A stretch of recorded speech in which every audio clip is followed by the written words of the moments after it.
Ashling Murphy's father, Ray, said today there was no appeal or parole for the inescapable life sentence handed down to them by the monster that is Jozef Puska.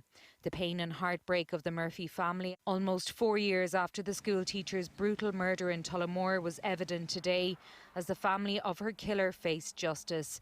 Ray Murphy said it was small compensation Jozef Puska was rotting in prison, but even that would have been robbed from them if his 5 relatives had succeeded in hiding his guilt.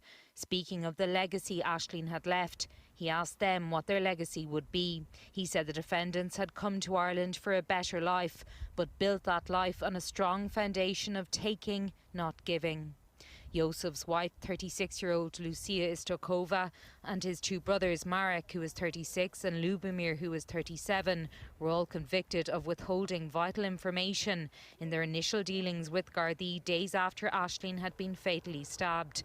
Their wives, 35-year-old Josefina Grunzova and Viera Gaziova, who's 40, were convicted of assisting Puska by burning his clothes and washing the ashes down the sink.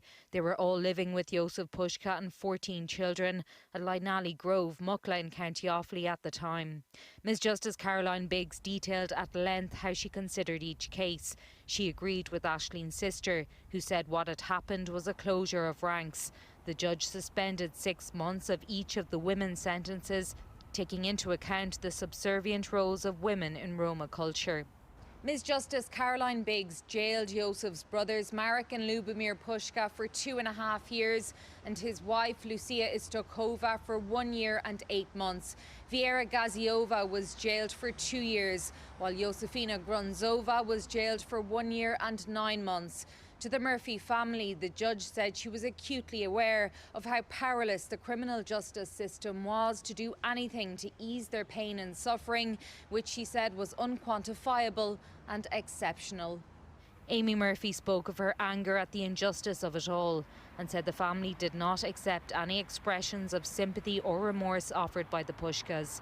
She said they chose silent complicity when truth and courage were needed, while for Ashling's loved ones, what was left was survival, nothing more.